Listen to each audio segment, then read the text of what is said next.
Hey. Longest intro ever, but it's worth it. I love it. Wait, is that you and Mikey together? Oh, I love that. Yes, I think if we take all of ourselves off of this, the whole the flyer is me and Michael as kids. Oh, I love that. Y'all probably had so much fun together. Yeah, so much fun. Fun, trauma. No, I'm kidding. little mix of everything. At least we got to go through it together. Yeah, right? It's a lot easier when you have a partner in crime, not partner in crime, but like someone to relate, bond with. Yeah, I agree. I know I look like I'm looking off at the side. I forgot, like, my camera is right here. No, you're totally fine because I look at my screen, then my camera's right here, screen here. Okay, screen. So it's not just me. You don't think, like, what's going on with her? No, she's looking at someone on the side, giving her prompts and what to say.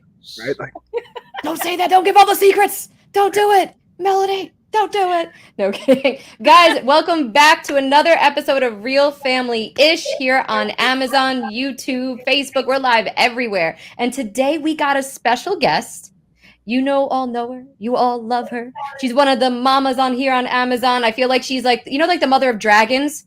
You're the mother of Amazon. Like, you are the queen here. I appreciate that. Seriously, though, like, everyone knows.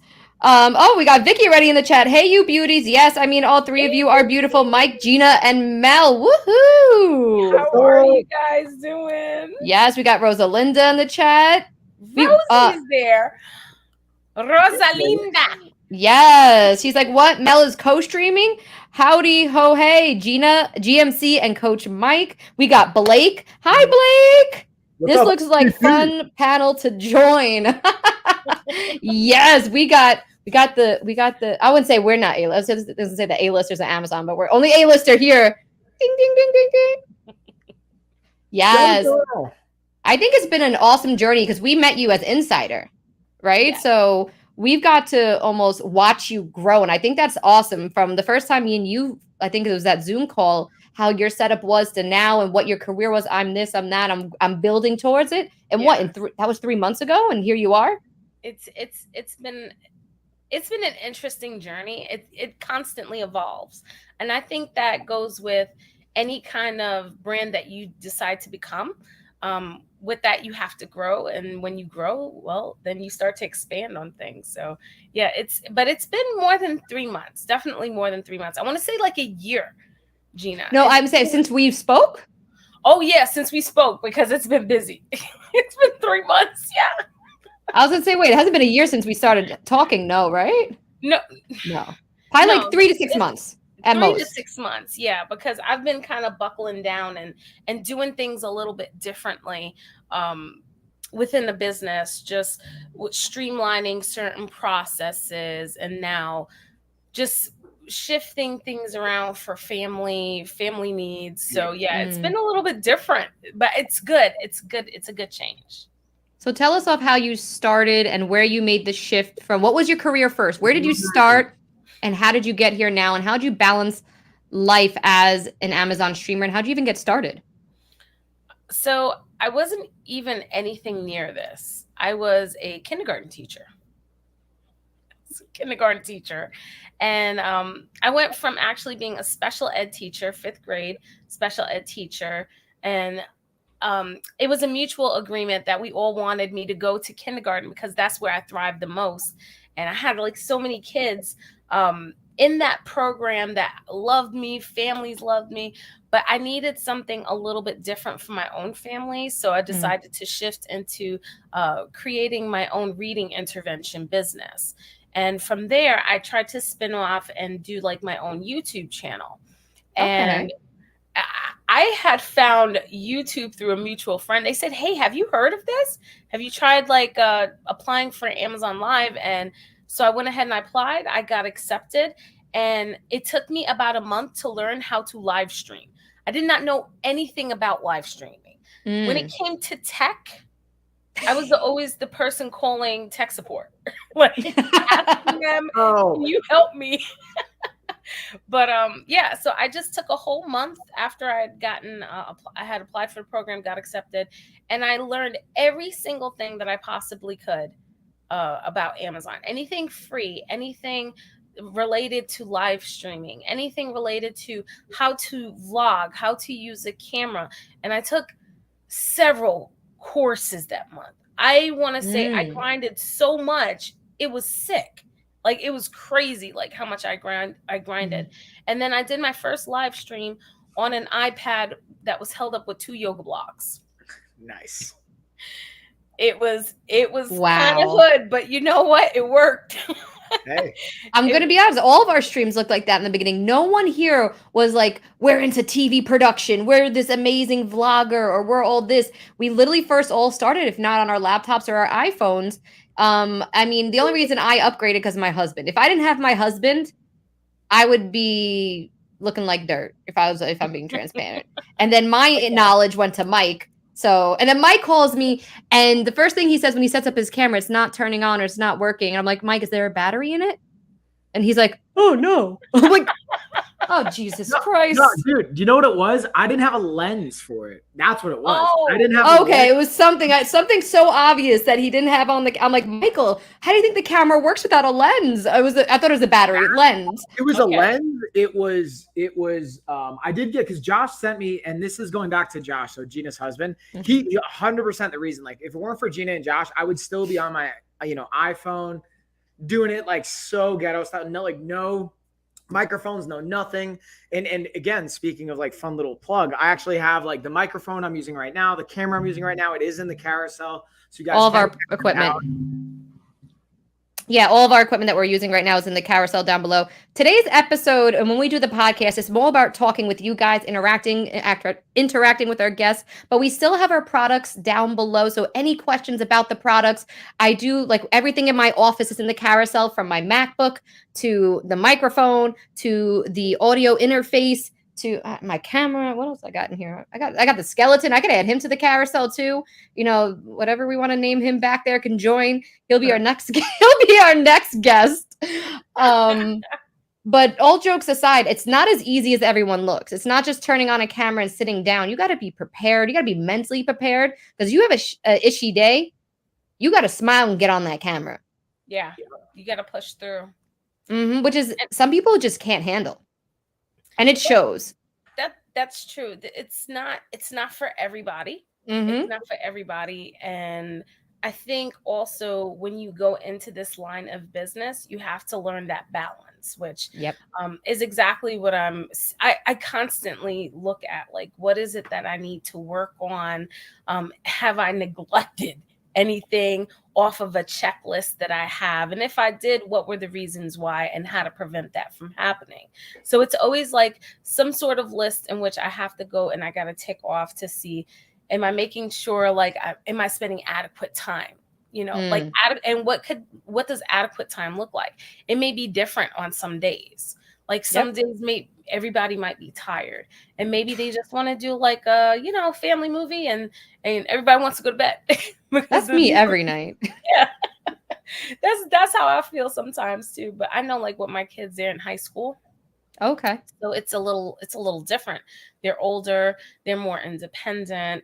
But then they also get tired too, because they work just as long as a day as I do when it comes to their work. So after they're done with school, they're going back into a cycle of studying. So I know, like, we have an hour's worth of time every day, 7:00. Usually it's like between 6:30 and then 8. That's when we have our family time, and then everybody goes off, and and we've been doing that since they've been kids. So my question to piggyback, sorry to cut you, I just got really excited because you're kind of alluding to this. What was the catalyst for that? So you said since they were kids, what provided you that insight to know that was something you wanted to anchor in your day? I wanted more control over my calendar. I didn't want someone to dictate that. I didn't want someone micromanaging me, telling me you can't do this or you can't do that. I wanted to be able to get up in the middle of the day and use the bathroom. Like, as a teacher, that's a big thing. Teachers can't just leave their classroom. You have to wait for someone. Sometimes it could take 30 minutes, an hour. Sometimes it could take 3 hours. And so I didn't want that. I wanted more out of life instead of just waiting for someone else. And then I was like, am I really, like, that was a dream for me, to be a public school teacher. And I had accomplished that dream. And so I started thinking, well, what other dreams do I have? And I realized that I never set up any other goals. So I had to propel myself a little bit forward, stretch myself a little further, and thinking, what else can I offer? One, to my community, right? And then I also started to think, what could allow me additional flexibility, but more time with my family? And so that's why I had created that company. And that's why I'm also doing Amazon Live. And I think what you said too is super important, that you want to be in control. And also, people forget you may go to college to become X, Y, and Z, and then you accomplish that, and they're like, "All right, what's next?" And change. People have like sometimes 4 careers in a lifetime. Yes. And that's okay. Yes. That is A-okay. I love that you just said that. So my background is education. Totally different from, doing live streaming, which would most likely fit someone that has like a marketing background or sales or, maybe business administration even. But I wasn't in any of those categories. I was just, special education and, general ed. But at the same time, I feel like that did prepare me to be able to speak to larger audiences. I was just literally going to say that being an educator probably trains you how to speak to public, talk to them the way you do. And you see, even when you talk to people like on your live and even in the Facebook group that we're all in, that you're constantly educating people. You're constantly. I love learning, but I love teaching too at the same time. I love people to be able to learn some of these tips and not feel stuck. Like that, to me, that's an important thing, to not feel stuck if you have that support. And so that's why we always meet every Friday at 12 o'clock Eastern Standard Time, and we get together. And by the way, I just want to say I love that you were in there on Friday and talk. I was actually really proud of you. I was like trying not to like send you messages. I was like, okay. I'm just gonna sit and listen. I was like, I'm so proud of her. Yeah, no, I honestly, and I'm being transparent. Don't judge me. That was my first one I joined. That was my first one ever. That's okay. And I know now that I see what it's kind of about, that I always told myself, I'm going to join. I'm going to check it out. I'm going to see what it's about. And again, you with the whole, like you said, with the whole scheduling and being in control, I'm not making time for things that were like interested me. So I was like, oh, actually, Tara from the Tara Show? Yeah, I love her. Okay, so she's one of my clients, and she's like texting me. She's like, "Oh, you need to join right now. They're talking about some awesome stuff." She religiously comes, just FYI. She religiously comes every Friday, and she's like, "You need to be here right now, Gina." I said, "Okay." So I jumped on. I'm like, "Send me the link," and I sat and listened. And as soon as Monty, right, that's his name. Mm-hmm. As soon as Monty started talking about the niche stuff, it's like I'm like, I have to jump in here because everyone hears niche and gets very scared. And fear pressure. Oh, I got to do one thing. Oh my God, what am I going to do? What am I going to do? I think it depends on what you feel you can do best. Mm-hmm. Like, what can you speak about for an hour straight and feel passionate about, and not worry about this person and that person and this person and that person. At that point, it should be about your own personal knowledge about that subject area. And then something that you really feel like you can, excuse me, something that you feel like you could really help the audience with through a problem, or, exactly, even coming up with like additional solutions to things that they may not have realized until you actually told them about it. So there's a lot of different people on the platform that are in different categories. And this, you too, Mike, you being fitness, you're being, I was just going to say Mike with fitness. Yeah. Yeah. You got Mike with fitness. And guys, if you aren't joining his live, you should, because his workouts are fierce. I seen you doing push-ups the other day. He was Mike's like zone. Mike's just slowly like zone about that. I was like, hey, Mike. I was like, oh, he's focused. I was like, I'll see you later. Yeah, dude. I saw your comment like 2 minutes after the fact. I was like, I'm sorry, I was in the zone. But so one thing I wanted to throw in there, and Rosalind, I know you're saying I'm being a little quiet because Mike's a good listener. I'm working on is we got 2 ears and one mouth, right? Well, I have to remind myself we have 2 ears and one mouth because I can talk a lot. Hence why I love the live streaming platform. But I wanted to tag in the idea of, we talked about the niche, and what I'm curious to hear both your thoughts on the way I approach this with both my Coach Mike channel and friends and the LOF channel with our entire team is putting a perspective on every single product I talk about with how it applies to a healthy lifestyle, whether it's a set of tweezers or whether it's a showering set, whether it's the foam rollers, whether it's resistance bands. To me, it all applies to a healthy life or just a lifestyle. And I'm not saying that everything has to just be specifically with that intent, but that's where I like to put my packaging or thought process on it. Because whether it's, you know, again, I go to a tweezer set, like, which I've talked about many times, or exfoliator, like that's self-care. And to me, self-care, such a huge component in an overall lifestyle to approach, you know, health and wellness and being well-rounded. And then the other piece that you were kind of alluding to is, I was talking to my mindset coach about this the other week. Yep, I got a mindset coach, by the way, guys. I got like every kind of coach. I was gonna say he has like a coach for every. I wish I had a coach for everything. You're supposed to have that, Gina. That's important because no one person can do everything. Well, when I say coach, like he has a life coach, a fitness coach, nutritionist, mindset coach, this, that at his disposal. Most people have to pay for those things. So Mike is very lucky. He gets to have that network behind him. So, but I got to coach Mike, so I'm good. He covers all those boxes for me. And listen, I'll be honest, like some of them are a part of my company, so I get it built in, but some of them I put tens of thousands of dollars out a year at coaching. Like I spend lots of money on investing in coaching because to me, and I also think about like, it's like, first, how much money would we spend on an associate's degree, on a bachelor's degree, on a master's degree?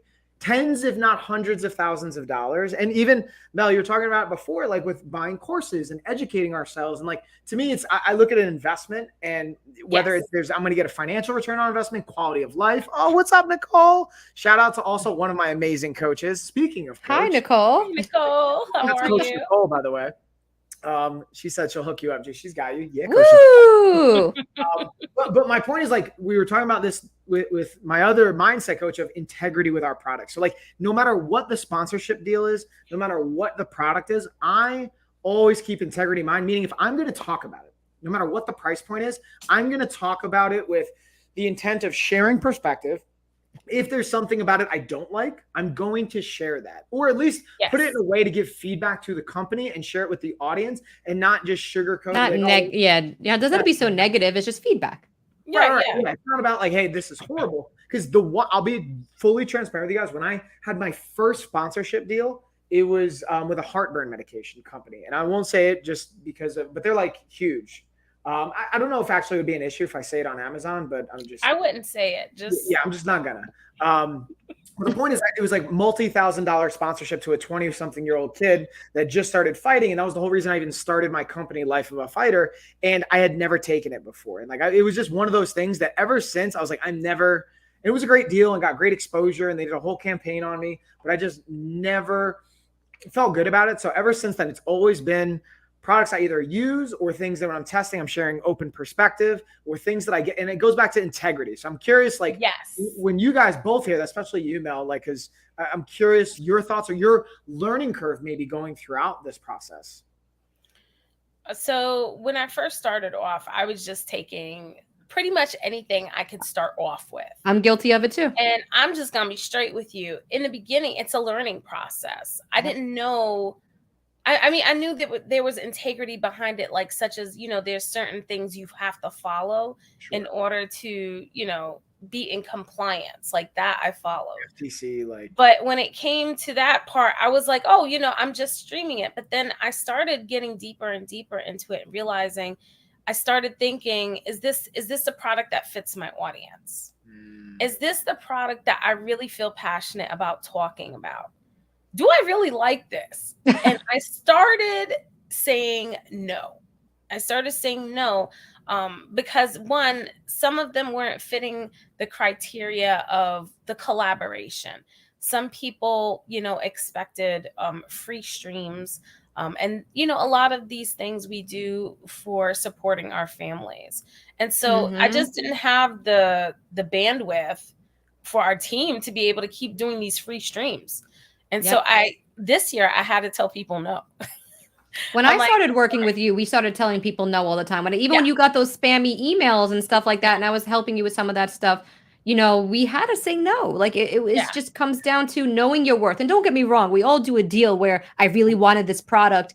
How is it valuing your life? If you feel that you're going to need it, you're going to buy it anyway. We all have done it. If you're going to give me a Peloton, I'll take that Peloton. Okay. Yeah, exactly. It just Or depends on yeah. what it is that you feel is valuable to you and to your Mhm. audience. Like, does that match your and Yes. this is important too. Like when you're starting off, what values do you have that you want to honor to yourself? Because if you don't have that set up, because that's, if you think about it, that's what companies have. Companies have values, they have missions, right? Yep. You as yourself is a brand, so you should have values and missions for yourself. And if you don't, that's something you should really start to explore, because then it's going to help you to be able to dictate the way you're going to do business. It's going to help Yep. you to say no to those collaborations, even though they may be offering a Bag of money. a nice chunk of money, but you know in your heart that your audience is not going to resonate with that. You don't do it. Like, I had to turn 100%. someone down today, and man, did it, that was a little bit of a sting, but I was like, this What was doesn't. it? Can you say what it was? I No. can't. I signed an NDA. Can we get a category? Can we get a category? Like was tech, home. home. And Okay. so I told them no, because I know like that was something that my audience, and it was something that I was already doing. So I couldn't go with another brand that is. I'm It's so like, it would be a curious now because I competitor. feel like home's right up your alley too. It is. Oh. It's a really nice category for me. I feel comfortable. That's one of my niche items. I have home. I have organization. I also have like small tech appliances, and then I do kitchen because I do my cooking streams. But I started to realize that there were just some things I would just rather say no to, and honor my audience and honor my own values. Okay. Now I'm really curious. Now I'm really curious. I want to know what this is. Can you pass it this way? It sounds like it's a good deal. Can pass it? No, I'm kidding. And the thing is, they were very nice. But I seen that they had other things, and I understand why this brand wanted to do this collaboration, because it's a trending item that I noticed, and so I was like, no. So it was other items they sell that were that you didn't feel comfortable with, or was the item they were offering you? The item they were offering, it was Okay. a item that I stream often. And so I did not want to go on to someone, since we already have a sponsor for that. Oh, that is because you have, okay, you'll be cross. Yeah, and that's not going to work well. So I was like, no. Okay. You got to know when to, not bite the hand that feeds you type scenario. Exactly. And then I started realizing that there was this weird trend going on the past few months where brands are like, hey, let me just pay you via commission based only. And I'm like, well, do you work commission based? Because like, is that how you keep your lights on? Right. Let me tell you my values. My values is to be true to me, make sure like my bills are paid, and I have to value my family's worth too. Like, if I say yes to something like that, that means it's taking away from an activity where I could be helping my family further. So that's one of the life lessons that I've also learned doing this, where you have to balance that out, and you have to learn to say no. Now let me ask you this, and if you feel comfortable answering it, you don't have to. With the Facebook group that we're all a part of, and you know how we get those people who post like, "Hey, do this product for X, Y, and Z, no commission, yes commission, not commission, or anything like that." How do you feel when they post stuff like that say, "Hey, do this for free"? At first, it used to annoy me. Okay. It used to annoy me in the beginning because I was all about, advocating really hard for everybody. But then I realized that me doing that could prevent someone else from getting the deal that they want. So now I'm like, it's okay. You do you. Like, I'm not going to reprimand you but like, you're doing a terrible thing. If you decide to take a collaboration, that's $20. If you want a free collaboration, that's fine. If you want a collaboration that's, $5-10 a product, then that's them. But I'm not going to be so judgmental, because everybody's financial I think we all had to learn that. Are different. And so that's what I've learned. I'm just going to make sure that for myself, for my own values, I have that cemented in, and I don't compromise that, because then what happens is you don't feel good. and then you don't feel good about the deal. And then what happens is you feel resentful. Let's be Yep. real. You Yep. feel resentful. You feel like you've been 120%. taken advantage of, and then the brand is asking you for XYZ more, and you're like, you know Yep. what? I don't want to do this anymore. You know, you don't really have a relationship. So to prevent that from even spiraling down in that position, I make it very clear, very well known from the very beginning. This is how much the collaboration is. So I get a lot of pushback. Sometimes I'll say, "Oh, that's so expensive." I'm like, I got people who do it for this amount. I got I this get one. that. I said, then I go do to them. do. This Then you can go A-lister to will do them. this. Then you can go to them. But I have to honor my own values, and I'll tell them, you know, I take payment plans. There's nothing wrong with that. I get scared of that. I do. I'm going to be honest. I'm a big pusher. If I do a deal under a certain amount, and what I've done, and now that you said that you kind of had to like let go of that judgment, what I've been doing, and tell me what you think about this as well, is that if someone comes in low balls, when I say low balls, like if they have a 30, even lower dollar budget, I'll make it a thing with them that say, hey, if you're telling me you can only afford 20, 30, $40 a video, you better be giving me 5, 10 products. Well, now I'm making $200 opposed to you better give me 40 products a month. That's Right. the minimum. And I have some people that I normally say weekly, but yes, monthly. Yeah, it got to come to this. If you're say, we got a lot of products for you. Right? Okay, guarantee me X. But then they're like, oh, I want to test one. You can test by going to my channel and looking at the videos. I don't do tests anymore. When you go to McDonald's, do you ask for a test? A free French fry? You ask for free stuff, Mike? Go to restaurant. Hey, Coach Mike, can I try a free workout with you first before I sign you on? What kind of mess is that? No, you don't. That's like a whole different thing. So I could geek out on a whole psychological and brain chemistry thing where just that ends up like, I don't know, have you guys ever gone to like in the martial arts space, in the fitness space, there's a very, if you were, from my experience, if you're a medium to high ticket price gym, there's a very specific strategy utilized. 30-month free type thing, 30-day free. Not even that. No, what we do is we like, from my perspective, this is just my perspective, my experience, is I'm going to invite you to come in for a class. We don't even call it a free class. We're going to say it's a trial. We're going to say that you're going to come in to test to see, hey, and this is legit. This is all legit stuff. Like, let's make sure we're a good fit for each other. Because I've turned clients down. And this goes back to integrity. Like, I'm talking about thousands and thousands of dollars for a client. I've said, no, I'm sorry. This is like, I'll send you to somebody else I think you're going to be a better fit for. I'm just not a good fit for you. Because the reality is, and like, this is something I was talking again with, shout out to my coach, Coach Eric Uras. This dude's like, he's coached like UFC world champions and like people in business and everything in between.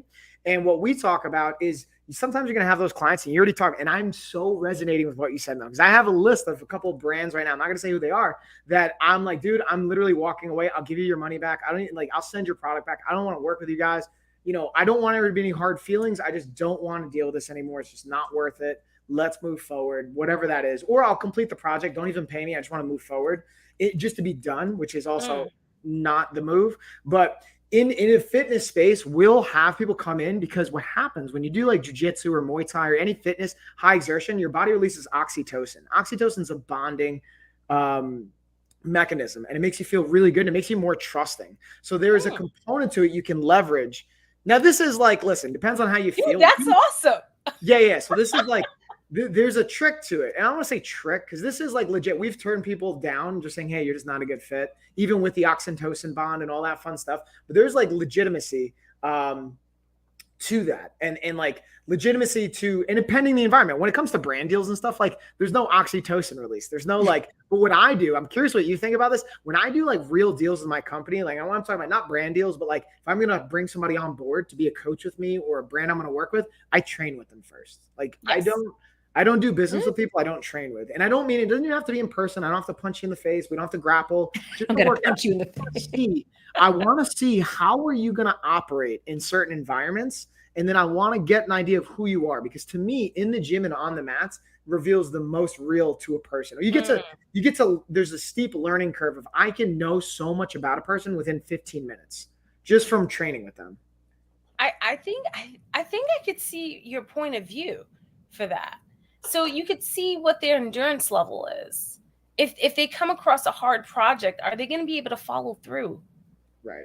That right there is gold. I didn't even think about that. Wow. Or can they Yeah, but communicate? Can they say, "Hey, man, I'm feeling horrible right now. Like, can we what?" And even if they, because I don't expect someone to be in like amazing shape per se, but I want to know: Are you going to steer away from the adversity? Are you going to be able to communicate and face it head on? Are you going to hide? Are you going to lie? Are you going to pretend that you hurt yourself? Are you going to like whatever the situation is? I've seen so many different things. wow. Definitely this steering away. A lot of people tend to do that. There's pain involved. Oh yeah. You know, and I'm gonna be straight with y'all. I hate sit-ups. I don't like that. And I remember there was one time I did have a personal trainer, and I told him, I was like, just I'll do like push-ups, I'll do squats. I was like, please don't make me do this. And he would say, you gotta do it. Like I said, I really hate that, right? He's like, I'm gonna make you love it. He's like, I'm gonna make you. And so he would have me, and I hated this. He had a circuit, right, that he had me doing. And he would make me do 10 sit-ups. Get it. And it was the hardest thing that I ever did. Sometimes I stop 5 or 3, sometimes in between it. I'll take a break. But the most important thing was, even though I still took a break, I still pushed through. And that's how you're going to know someone is like gold right there. And they're consistent. Like you'll see that. You'll see that. So yeah, I could definitely agree with you on that. Now I do it a little differently, like with my staff. It's not staff. Okay, Melody, you got a staff now? I can't do it all, girl. Oh, okay. So how many employees do you have? I have 1, and I'm training a second. Congratulations. That's huge. How good does that feel, by the way, to be able to start to scale or to bring people on board, to not have to do everything yourself? Maybe that's the root of the question I'm getting at. Don't be a control freak, and don't try to give them something if you're not willing to teach it. You need to be able to teach it to them. If you know the content and then teach it to them. So for example, I'm not going to be like, hey, we need to do this big Excel project and I need XYZ in it. I'm not going to do that because 1, I don't like Excel, right? And 2, I don't know, excuse me, I don't know much about it, right? Yeah, I know about docs, like, Google Docs, or Microsoft Word, I can definitely do, but it has to be something that you can teach well. Enough to that person and then pass the torch. And so that's what I've done. I've created a process where I can do that. And then it makes certain things easier. So I have an assistant. She helps me with a lot of things. She comes into my emails. She checks everything. She checks my social media for me. And it's nice because she's my gatekeeper. She is my gatekeeper, and she is helping me with the time wasting activities that I was doing, which when you want to start scaling, you've got to let go of the repetitive task that you have to do in and out. She likes the repetitive task. She hates being on camera. She's the total opposite of me, but we work well together. We work well together, and she has such a great skill with communicating exactly what it is that I need, and she knows how to get the job done. Like if you can find someone that's trainable, someone that you feel like you can communicate clearly with, then I feel like your relationship could go farther. And then that's how you start scaling. You start giving them more responsibilities. Then you bring on the next person and you do the same process. It's a rinse and repeat process. The SOP, the standard operating procedure, right? Yep. Exactly. And honestly, now that you're going into that, me and Mike are doing the same thing. We built a relationship with someone through someone else, and she ended up being out of work. And we're like, okay, but I knew she was amazing at her job, hands down at her job. So I was like, well, this is what we can afford. If you could do just a couple hours a week and help us do the tedious CRAP that we don't want to be. I'm scared Amazon's going to yell at me. I know. I'm like, don't shut down, please. Amazon right? I don't even think that's a bad word, but it's okay. Doing the tedious stuff, it honestly is going to save us. You want to, I saw an Instagram post, you want to invest and hire, everyone's scared to hire employees. Is it worth it? Invest money so that you can make money. So what return on investment are you going to make by hiring this person? Is it opening up more time to do other things? Is it now leading up to more leads and you have a possible more income coming in? Even though you're spending that money, if you're just having them do like go grab you coffee or do stupid stuff, that's not break. That's an assistant who could, you're not making money that way. That's just throwing away money. But if it's someone who's, like you said, has a standard operating position and doing tasks like whether it's answering emails, reach out, looking to see what shoppable videos aren't posted on the page, what's, because obviously if our shoppable videos are sitting there with 0 views, we're making 0 money. Yeah. So if you can sit there and tell me that I have 150 videos that are at 0, now I have a new 150 opportunities to make more money. Exactly. And another thing that's really great is once I have like these type of check-ins, like, and this is something that I learned recently that's so important, and I've been through a few employees. So check in once a week. Check-ins are great option, a great way to help your assistant to stay connected, right? And then it's great because you get all of those what could have been potential disasters out of the way. So what you may have thought you communicated, that person might be thinking of it from a different angle. And you're like, wait, can you explain that to me again? So I can make sure that you understand. And they explain it and you're like, wait, that's not what I was trying to tell you.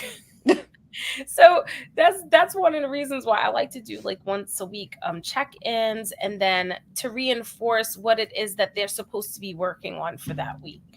Yeah. And when they're done with that, what they need to work on next. Ooh, do you know what my 2 favorite questions are? I think piggyback really nicely on what you said, Mel. One is, what did you hear me say? That's something I've learned to ask.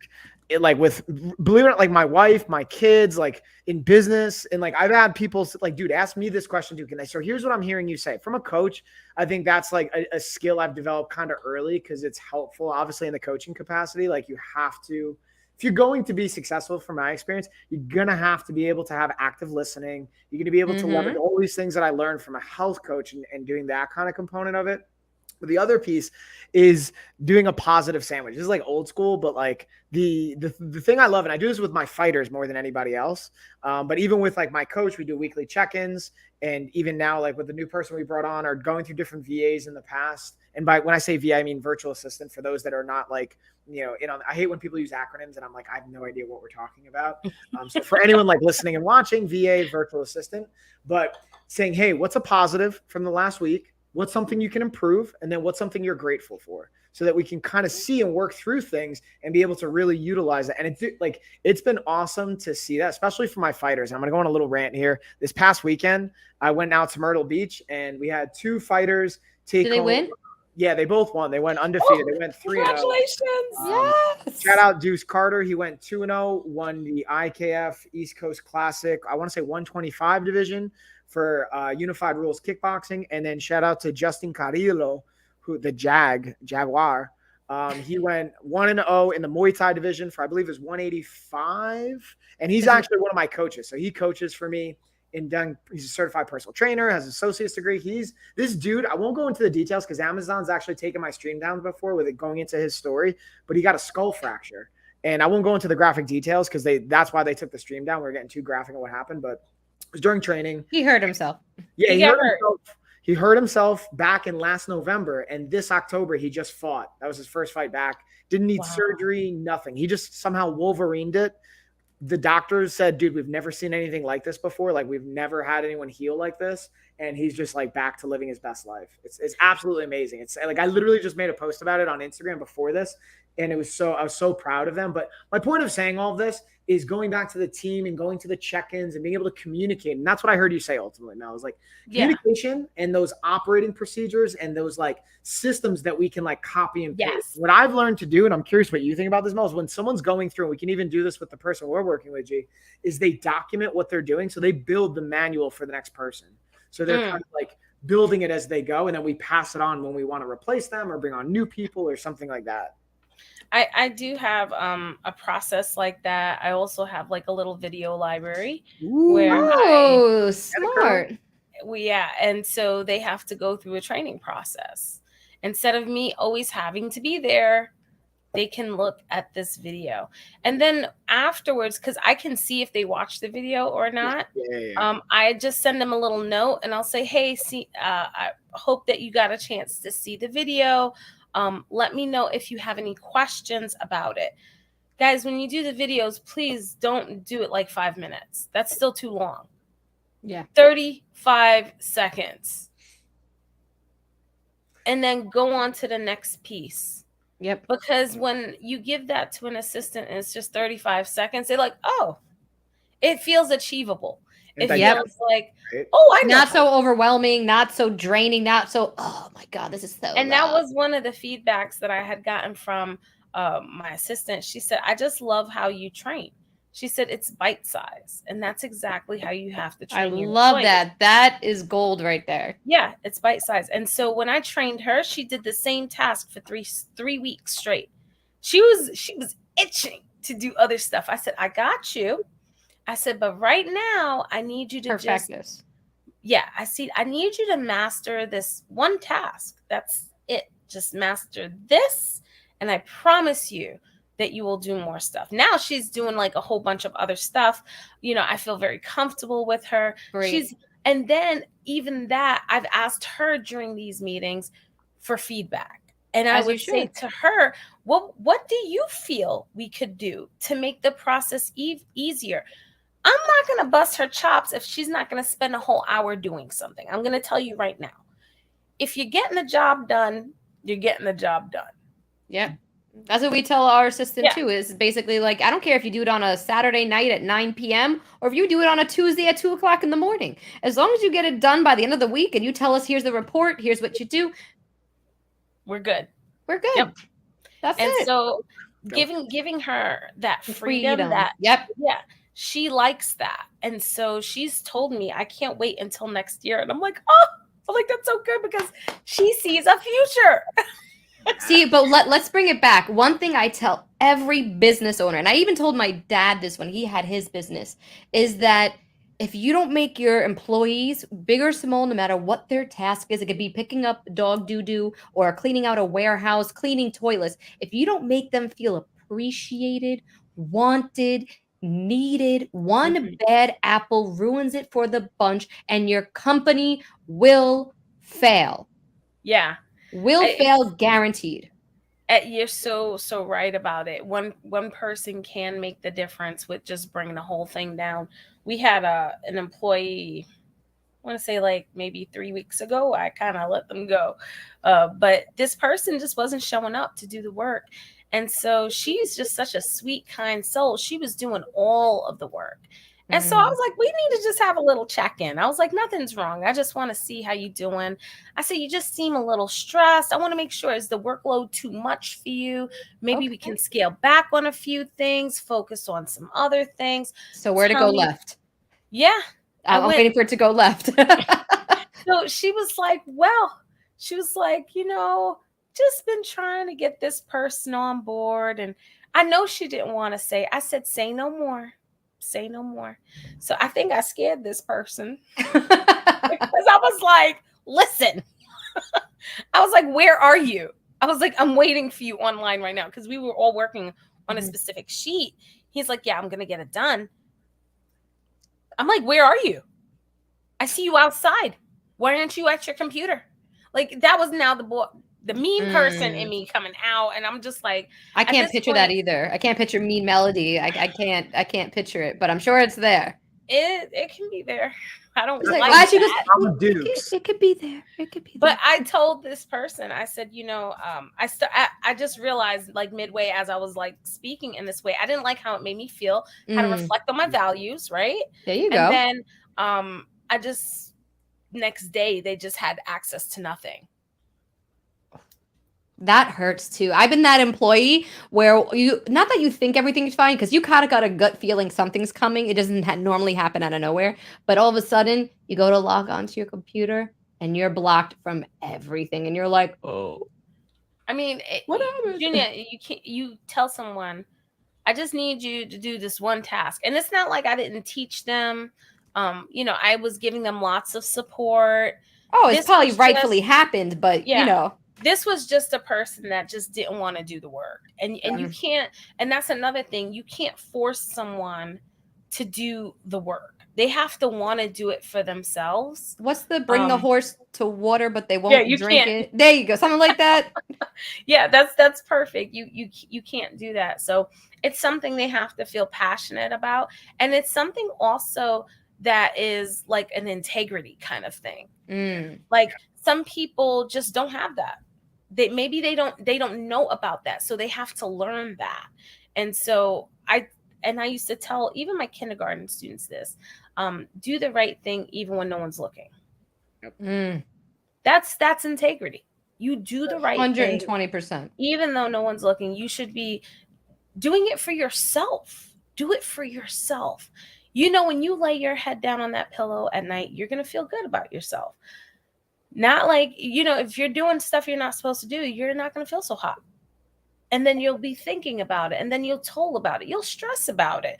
Why put yourself through any of that if you could just be like, no, I'm not doing this. And then you do the right thing. Just do the right thing. That's no, it. I 100% agree with you, because if you see someone's not really into it, they're not doing the jobs that they're supposed to. They're not putting 100% effort in. They're going to mess up your business, and then now you're spiraling out of control, and it's a whole thing. I'm really grateful for the person we brought on board, because Me too.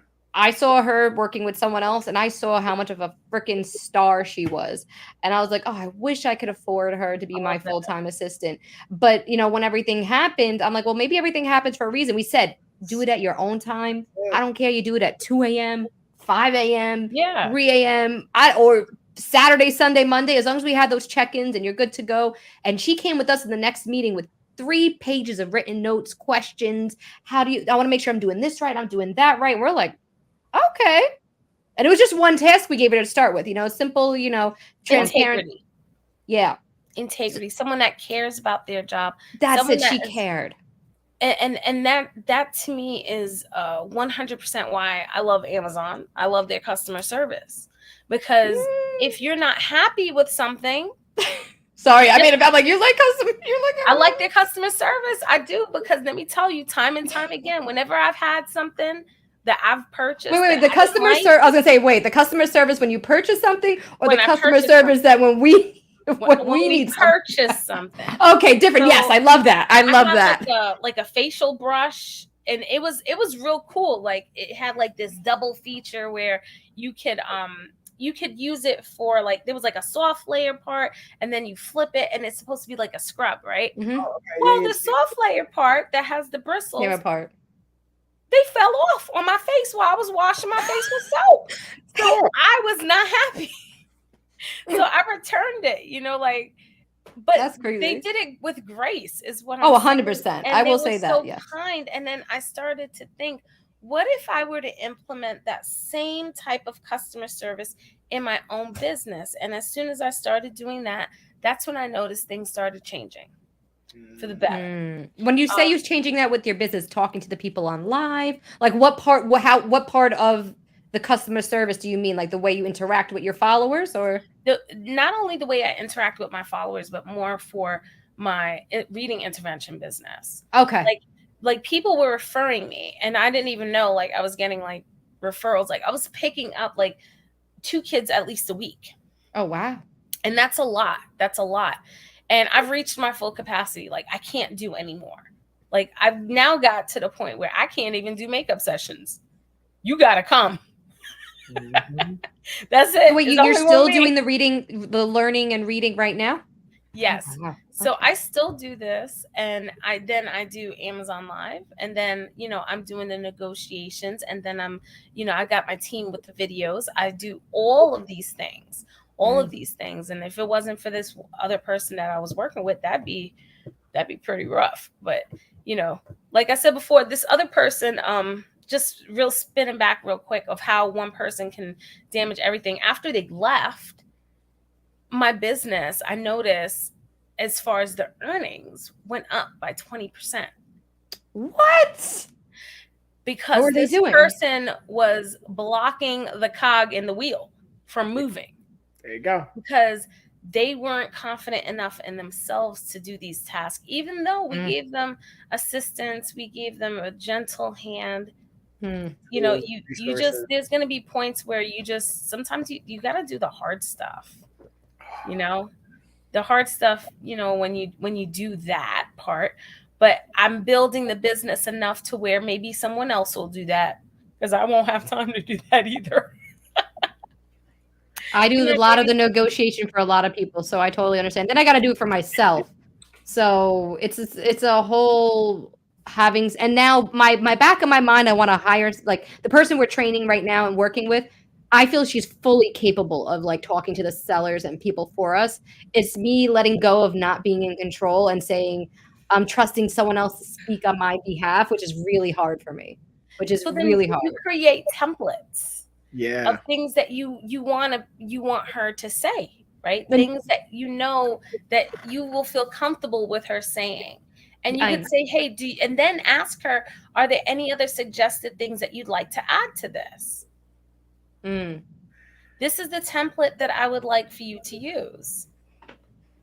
And doing that, you're letting go of that additional thing. And gosh, that's going to save you so much time. I'm telling you. Because that right there is like, whoo, that's a lot. Trust me, I 100% know. And the thing is I'm doing that for other people. So I would want her to do that for me so that I could sit back and focus on my clients and the negotiating for them. Because this comes down to a point at one time that since my email address is in a lot of people's bios, they'll email about a deal saying, Gina, are you interested in this deal? Not realizing that the influencer's name isn't Gina. They were reaching out for Anna, but they emailed saying Gina. And then I upload the shoppable video. I send it to them. Look, here's the product. They go, this isn't the influencer we wanted. And I'm like, well, I'm an influencer. What you got? I was like, all right, well, what do you want to do now? Like, because you said Gina's like, oh, and then they said at the bottom of the email, they sent the link of the influencer they wanted, but it was like way at the bottom, and it was half my fault. I should have read it a little bit deeper, but it was in the tiniest print in the bottom of the email, and I'm just like, really? I think sometimes it's a cut and paste kind of template. Yeah. I get 100%. A lot of those. And sometimes they're weird. Sometimes they're really bizarre, like how it's formatted, but I'm thinking it might be also it's being translated. Sure. Yes, 120%. I had someone say, like, excuse me, if you behave professionally, we'll give you this. I'm like, and I was about to be like, excuse me, if I behave professionally. And then I gotta remember it's a language barrier. And I'm like, all right, they definitely don't mean it in the way we would say, if you behave professionally. You know, they're definitely like, oh, if this is a good relationship. Yes, and that is exactly. I've had companies say this. They would say, if you do a good job, and I understand what they're trying to say. And I understand what they're trying to say. At the same time, I read the email several times before I respond. What you mean if? Like, if I do a good job, what you mean? Excuse me? Call to the Greek says, Mel has an amazing inventory workers too. I'm so jealous of them. Yeah, call Who's saying this? CTG. Call that Greek. I said call the Greek. I said call that Greek. Call that geek. Hold on, CTG. I was thinking call him to the Greek. Remember, you know that movie? That movie? Yeah, I was like, call him to the Greek. I'm like, oh wait, no, it's call that Greek. Sorry. You said call that Greek. Yeah, call that geek. Like. Geek. Oh, I'm saying Greek again. Geek. I mean geek. Oh my god. I'm like, who's the Greek? Oh my god. See, there goes my dyslexia, guys. I can't read. I can't write. You know, I love it. I love it. Come on, you know I'm gonna embrace that part of you. Yeah. Oh, that's duh. Hello. Well, I'll if Logan ends up having dyslexia and as bad as ADD as I have, I'm calling you right away. I'm gonna be like, you can squeeze me in. I know you can. Listen, I had so many kids, and this is the craziest thing. Parents would come to me and they would say stuff like, the teacher says that there's no way she could teach him. Kid, 3rd grade, kindergarten reading level. I say, you give me 6 months. That kid, by the time they were with me for like a year, say a year and a half, they were surpassing the people in their classroom. But it all boils down to one thing, because I've had teachers that have worked with me alongside my kids that are coming up to speed fast. What is it that you're doing? What skills? It's not the skills, guys. How do you make people feel? If you make them feel like Motivated. trash, are they going to feel good about doing it? No. Oh. That's why my classroom was such a refreshing type of classroom to go in, because I had a nurturing community type of feel to it. That's amazing. That was the vibe. If a kid was crying, I told the class, every one of you will get in trouble if nobody goes over there and figures out what's going on. Because I knew, like, I had 35 kids, y'all. Like, I couldn't do it all. Jesus. Couldn't be everywhere. So I would tell them, you better figure out what's going on with them. They're like your brother and sister. We spend half of our life in here. You've got to go find out what's going on. And then they started realizing that they didn't have to just rely on me for support. They could rely on each other. And then when kids would try to tease them, they would shut it down. We don't do that in Miss Johnson's class. We don't do that to our friends. We say nice things. We're gonna tell on you. We're gonna tell. Come on, we're gonna tell on you. You know that's a kindergarten thing. Y'all know. 100%. That's so great to hear though. That's I only hope, because I see even on TikTok these really cool teachers who scream positivity, and that just, I wish I had a teacher like that, you know. And I only could hope that my daughters and our daughters find a teacher that is just as loving and portrays that positivity onto them, and they get it back and give it back, and vice versa. All the kids around, you know, you don't find a lot of teachers like that anymore. It's because it's a hard profession.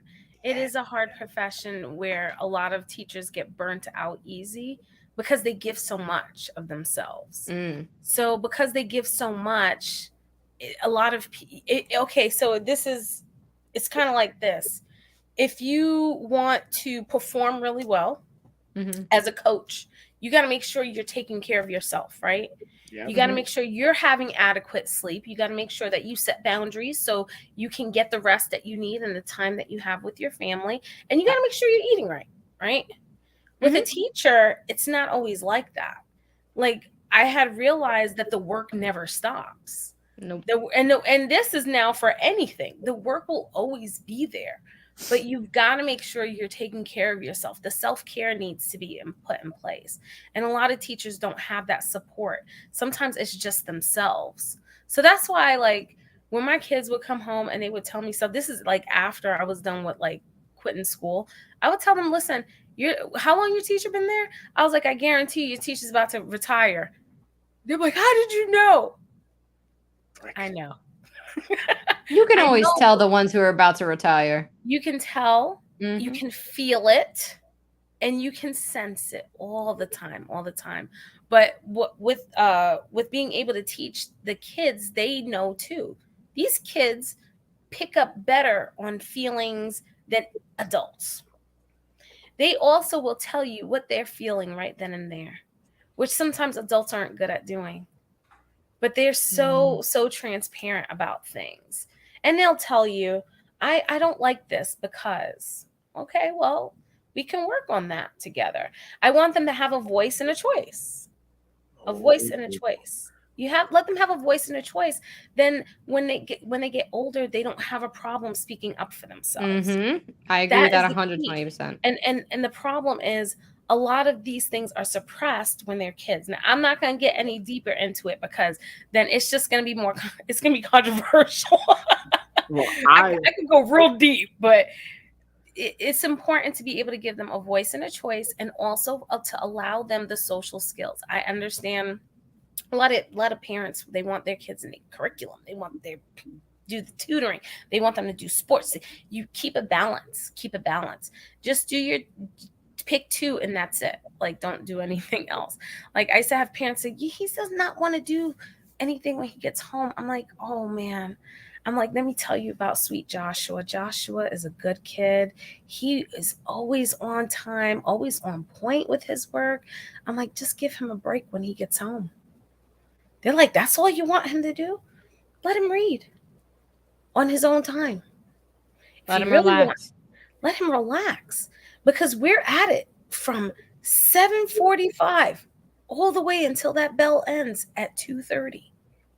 Which I don't agree with. I think days at school should be more condensed so they get home. Now you want them to work an 8, imagine working an 8-hour job, then getting home, doing 2 to 3 more hours of homework, which is more work, and then they got to read or do this. And then you want them to be a sports person. You want them to be this. How much can a kid keep going? Also, we got a question for you real quick so we don't forget. Call that geek. I got it right. There you go. He asks, does Mel miss teaching? Yeah, great question. Yeah, but then once I start doing Amazon Live, that quickly fades away. That's it. Sorry. I see that check and that feeling fades.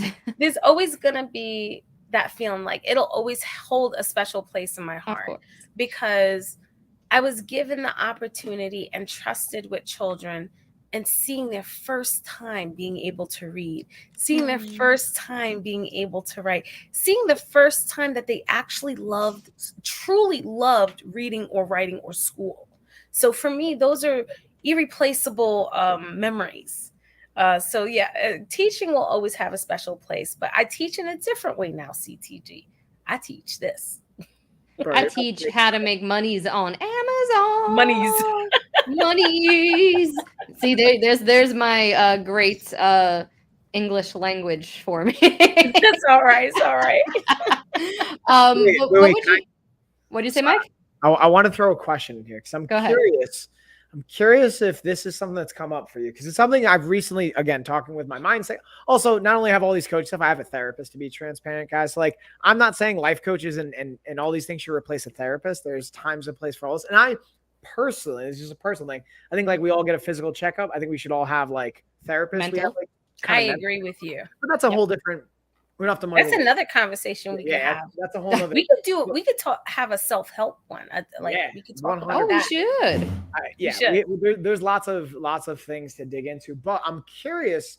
The notion of identity came up in one of our talks, and what I mean by that is I'll just use mine. I don't want to project this onto you, but I'm curious where this relates to teaching. Is when I retired from fighting professionally, I literally like the other week just put this together with my coach and with my therapist in another capacity of I thought I let go of my fighter identity, but I realized I just transferred it to coaching. And because I continue to work with fighters and I don't even charge them. I just work with them for free because it's my way of giving back. But I realized, and this goes back to bandwidth and stuff from before, that I'm going to bring it full circle by working with these fighters. I left New York early, left my family and all this fun stuff to go to Myrtle Beach to corner my fighters. And I wouldn't have replaced it because it was a beautiful experience. My point of saying all this is being able to, when you transition roles, whether it's from a fighter to a coach or a coach moving on to entrepreneur or a teacher moving into a different capacity, I wonder, did you have an identity crisis whatsoever? Or, yes. Or what is that, if you don't mind me asking about that, what was that like for you? It was hard. It was hard in the beginning because I didn't have as much support from people that I thought I would because there was several factors. One being I did quit in the middle of the year, which is a big no for teachers. But for the purpose of my family staying healthy and myself, I had to. I had no choice. And it was a really hard choice. But then afterwards, I didn't have anyone to lean on and talk to. And so that's what made it very difficult because what I seen myself was only as a teacher. I didn't see myself as anything else. And so that's what made the transition hard for me. So if anyone is planning on doing like a major transition, I would recommend always having like some sort of help, some sort of support in place, even like you said, like a therapist, to be able to help with that transition, because sometimes you tend to put your identity as that particular category, like that particular profession. Like, you eat, sleep, and drink that thing. And then if it's taken away, it's like, well, what am I? Who am I? Am I even useful? You start to think of that and then it can even spiral into like a depression, especially if you're 100%. So that was something, I also experienced. But then at the same time, I realized that there's a season in life. There's a season for friendships. There's a season for places that you'll be at. And then there's a season for even jobs. Yep. And so, once sometimes you hit those winters and it kind of stings, it doesn't feel so great. Just remember that spring is around the corner. Things will bloom at the time that it's supposed to bloom. But you just need to keep planting the seeds. Planted the seeds, meaning maybe you need to find out more about yourself. So I'll just be very transparent here. You got to understand, I had, as soon as I moved down to Georgia, I started school online. Because I couldn't drive. I didn't even have a license in the beginning, right? Oh, wow. Because in New York, you didn't need that. You could hop on the train, go in a dollar cab or something. That's when my husband didn't get his license till he was in his mid-30s. Yeah. So when I came down to Georgia, I had to get my license. And the one thing that I realized was, after I kind of let go of that profession, what do I like? Dude, I didn't realize this, but I also realized that I was a workaholic. And I also realized, this is all from like self-help books and stuff. I can tell from like 30 minutes of talking to you that you're a workaholic. Yeah. So I just eat, sleep, and drink, and I just kept talking about work. And then I was like, well, what else am I doing? Right? What are the things that I like? So I started going on this little journey of, what do I want to do? What do I want to get back into? What are some of the things that I can do for myself that makes me feel good? And that can also help others. So I've thought about that. I've always had the focus on others, but sometimes, you guys, I'm just going to be straight. You just got to put sometimes a focus on you. Like you have to. If you don't do the self-care, to me, that's part of self-care. That's part of self-care. It's a mental component of self-care, and that's 100%. Essential. And don't give that up.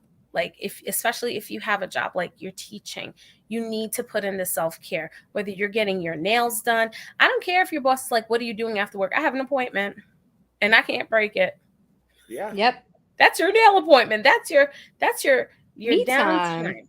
You need that. And so especially with both of you, you both have, smaller kids, you need to make sure like you have that downtime.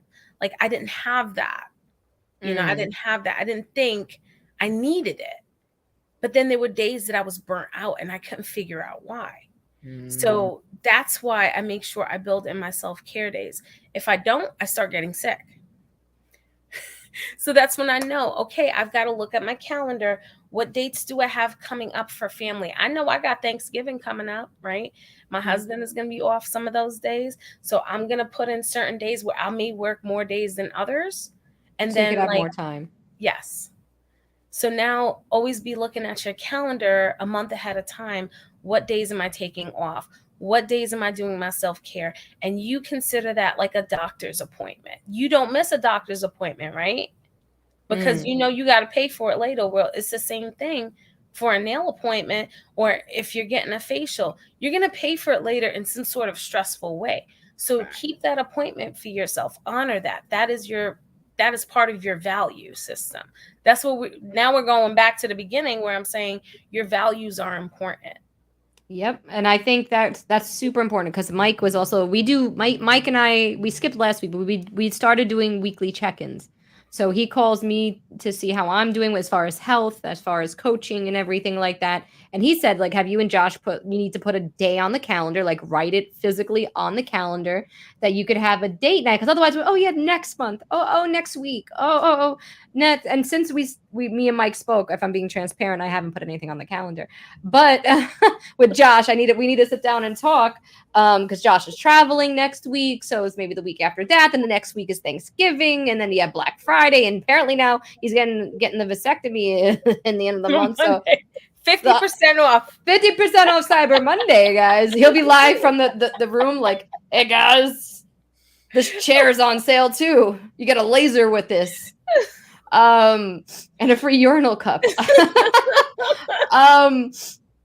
But no, like, it's holding yourself accountable to enjoy life as well. Like, because this lifestyle, when I say lifestyle, being a streamer, because it's so easy, you're like, oh, I need to stream every day, keep pushing all these deals. Go, go, go, go, go. Next thing you know is, where's me? And also you'll find that you can become very fatigued, also burnt out. Oh, 100%. That happens to me all the time. something that I started putting in place, and I just started doing this, was I started juicing again. And I realized like I wasn't getting all my vegetables in, and I'm like, well, I can do it with a juice, like I can integrate that. And I'll tell you something crazy. I hadn't told anybody this before. There Ooh. was a movie, right? It was like, oh God, what is it called? It's like Sick Fat, and I forgot what it's about. This guy that goes on a 30-day fast, right? Sure. He doesn't eat. He just juices to repair his body because his body was just But is that so. healthy? Just listen. Okay, okay, go ahead, go ahead. I know what you're thinking. Like, why the heck aren't you eating? He's not starving himself. He's pushing as many vitamins into his body that he possibly can through juicing. Carrot juice, compiled with kale. Kale has amazing properties, vitamin C, like 100% vitamin C. And then you get the green leafy component. That's great for carcinogens. Like, I can go on and on about that. Like, I love that. He was drinking. Mike is about to take notes. I'm taking notes and stuff. Don't mind me. Just because these are talking points, I want to circle back to. These are all yeah. Go ahead. So he started off. He was very sick. He was always taking all these medications, and he just couldn't get a good diagnosis from the doctor. Like, all these rashes kept happening to him. So he stopped he was going out drinking lots of adult beverages like every day. He was eating fast food every day. And he decided he wasn't going to do it anymore. And he got himself a juicer. And he just started juicing every single day. And then was going out on the road and teaching people what he was doing. And it was, I love how he documented the process. It was very raw, because the first 2 days, 3 days you do it, you're going to feel like garbage, because your body is just kind of releasing all of these toxins. He was drinking a ton of water. He was doing the juicing.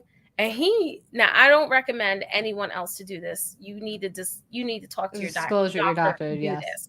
But this is just what that individual did. And he stopped taking some of these medications that were recommended to him, because he said he wasn't feeling any better. He was feeling worse. He was feeling garbage. And so he started drinking these juices, and it started healing him. Rash cleared up. Oh, wow. Within a week, he felt like he had 10 times the amount of energy.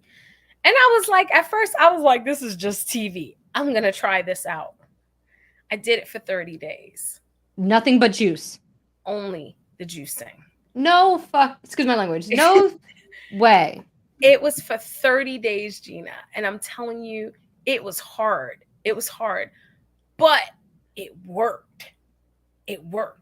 It was the most insane amount of energy that I ever had. And I would have kept going. That's the crazy thing. I would have kept going because I felt so good. I would wake up with so much energy. Look at Mike's face. Mike can't wait to jump in here. Look, Mike's like Batman in the shadows waiting to be like dropping some knowledge on you. Fat, Sick, and Nearly Dead is what it's called. You what watch is it called? That movie, Fat, Sick, and Nearly Dead. It might be on Amazon Prime. I feel like I would pass out and die. My body would be like. I thought I was too, but then did you lose weight? Crazy. I did. I lost 18 pounds doing that. But I wasn't doing it for the pounds. You know why I did it? I did it to see if I could do it. It was just the challenge of can I be strong enough to withstand King's stomach? And can I be strong enough to say no and be this disciplined? And I did it. But it took me a week. It took me a week really to stay focused, because it's a mental thing. You got to break through the barrier. And I'm not going to lie, I cried on some days. There were some days I was bawling up like a baby. Everyone's like, what's wrong with you? I'm like, leave me alone. Because I'm going through all the emotions of wanting that thing and I couldn't have it. It's almost like you become a toddler. How many juices a day were you drinking? About 4. Like breakfast, snack, lunch, snack, dinner? I did it. Now, like I said before, it's not for everybody. It's not for the faint of heart. They do have some where you can do it for like 3 days, or if you want to do it for 5 days, you can do that. But I did the whole 30 days. And now smoothies don't count, right? You can't do smoothies.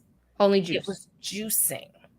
I have a juicer too. I've been juicing like every morning. I make myself a healthy juice, like with ginger, carrots, all that stuff, beets even. All I've been making, but I don't know if I could. Did that cause heartburn at all? Like any like just the straight up juice? Nope, I didn't have any problems with it. I've personally felt good, and I'm telling you, the first 3 days, you just allow yourself to rest. Don't try to exercise. Don't try to do any of that crazy hit workouts. No, don't go in your Peloton. No, Mike. No hit exercise, Mike. Walk. Just rest. Just rest the first 3 days. I slept. That's what I did. Tell Logan I have to sleep for 3 days. See, it's different when you have. I know. If you were to do something like this, and say you had someone watching Logan for like 3 days, then you do it, and then you pick Logan up that 4th day. Where do you live again, Melody? You want to come watch? So that's how I did it, and this is how I also knew it worked. I had a wart on my finger, right? So bizarre. Stop. So bizarre. I had a wart on my finger, and it fell off. That coincidence. A wart is a virus. A wart is a virus. Yes. I've gotten like 2 warts burned off in my lifetime. Well, I tried that and that didn't work. But I did this 30-day juice and it fell off. I'm still waiting. Look at Mike patiently waiting in the background. Look at him. He's just sitting there like, I'm ready. All of that out of my body naturally, because I was equipping my body with the right vitamins that was needed. And the first 3 days, like once you just get past the first 3 days, you'll start to feel good. I'm telling you. I had the headaches because this was like I was detoxing from the sugar. I was detoxing from the caffeine. Yeah. No caffeine? Caffeine is juice. No caffeine. No tea? No tea. I drank water once in a while. What about water with lemon? Why not? That's the juice. I know it's got the juice, but no, girl, it was just water and this. That's what I knew. That's what I did. And when I did that, I lost 18 pounds. I also had like a ton of water weight that was off. I was gonna say, were you able now? What happened when you ended the 30 days? And then we'll jump into Michael's input about it. Because I'm really curious to hear what you have to say. I had to transition slowly into eating foods. So I started off with eating salad. And then I started integrating slowly but surely. But I'm gonna tell you something. When I ended the juicing, I tried to have like a roll, and it tasted terrible. A roll like your taste buds are even gonna change. Like the things that you eat, like I was like gagging. I was like, oh. So when you say a roll, like a bread roll or like a sushi roll? A bread roll. Oh. So your taste buds are even gonna change. Things are gonna taste so much sweeter. Things are gonna you're not gonna even want like certain things. Like I was like adverse to coffee for a really long time. Like I was just drinking tea. Then I transitioned to coffee. But now I'm thinking coffee creates a more acidic environment, because I started looking back at some past logs for for when I eat, right? And I noticed that I'm at my heaviest when I'm drinking coffee. So I don't know what's up with that, but I know that I'm going to be transitioning back to tea because tea was working for me. The what's it called? Antioxidants, maybe? I don't know. I think it has something to do with the caffeine in it that's causing me to keep the weight on. I think that's it. And so I started also noticing that I would have these headaches when I wouldn't have the caffeine, because that is an addiction. Yeah. Oh yeah. That I know. So I was just like, I need to start doing something different. Right? It's time to make a change. This is when the entrepreneur in you starts to come out, and you're like, I need to do something different. This is when you start saying you need to try something different. You need to change the way you eat. You need to change the way you live, because let's be honest with each other. Let's just be real honest. You get sick, right? Who has to take care of you? Mm-hmm. No, Logan. Gina. If you get sick, real sick, I'm talking you can't even get out the bed. Okay. Who has to take care of you? Your family. If you're that incapacitated where you Yeah. can't really take care of Logan, your family's got to take care of you. And now you're giving them all that responsibility. And would that be responsible? Would that be fair? So that's why it's so important to educate yourselves, and just some of these little things, these little juicing methods, these little water methods, and really try to apply them. For a minute, like, I was struggling with that. I was struggling real hard, and then I realized I need to just do it. Put my big girl panties on and just do She's it. like, put my big girl panties Just on. do it. Just do it. There's gonna be some times where you're not gonna want to do it, but you gotta do it. You gotta do it. All right, now Mike. Here he goes. Let's Mike bring got him his in. notes. What you got, Mike? So you touched on some really powerful points, and the thing I'm curious is, maybe not curious, and I hope this. So this is me. I'm going to put my coach hat on here for a second. Okay. Put my coach hat on here, Mel. From the time, from when you did the 30 days, eventually you went back to a role, right? You started to integrate foods back in. What are your thoughts on what was the catalyst to that? Because and then I'm gonna like add to this question, but I want you to think about that question while I'm doing this. This is just my personal experience. I'm not going to project other, because I've at this point, just transparently, I've worked with over 35,000 clients. Like, me and my team and our company, we've seen over 35,000 people come through the doors. So you hear a lot of patterns that are repetitive. And what's interesting, I talked about this before with therapy, what tends to come up with food is trauma. And I don't want to assume this is what's going on with any in particular person, but I'm curious, because you mentioned, hey, like, bawling, crying with food, because it's like, it can be like a drug almost. And it's just my experience. I'm projecting my own stuff here. I'm wondering, what was it like, not only going through that period, but afterwards, and then the gap from then to now, and where you feel like you can bridge that gap? That's a very loaded question. Okay. So in the beginning, it was tough because you're used to just having what you want. Right. Yeah. You're used to just having what you want. Those endorphins. Yeah, exactly. And so that's what made it hard, because everybody else is eating what they want and you can't. And then it's even harder if you have like family and they can cook so good and they're cooking your favorite stuff, you're like, oh.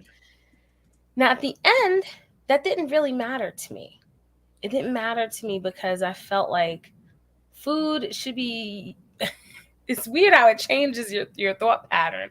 But to me, it was, food helps me to live, not that I live for food. It reversed my method of change. Where I messed up was I didn't have a plan of action afterwards. Can I pause you really quick? Can we reframe that? You didn't mess up. You had a learning opportunity, right? And again, this is me putting my coaching hat on. Yeah. I just say this because, and the reason I say all this stuff is because there's something called CBT, cognitive behavioral therapy. For those, again, I love using acronyms. And this is something that I've been trained in. And again, I stay within my scope because I'm not a therapist. So it's very touchy when you get into this area.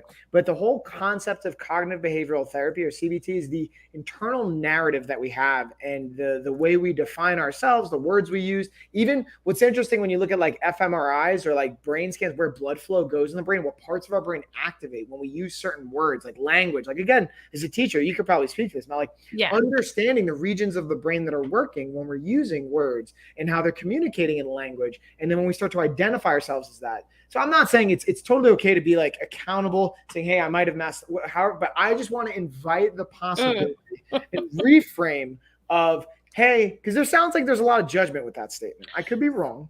So I think it's not you. It's not you. I know I'm hard on myself. I'll tell you right now. But that's because I'm always wanting to get it right. But that's just a me thing. Like, that's just a me thing. So I don't think of any harsh judgment that you were trying to convey upon me.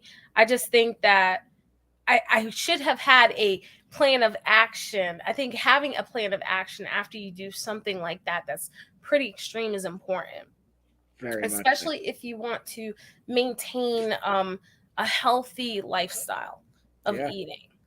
Because food is looked at differently depending on, you know, your family. It's looked at differently dependent on the culture, and it's going to differ for everybody. What might be healthy for me might not be so healthy for someone else. But I've learned to take it day by day and to embrace it. That's what I learned.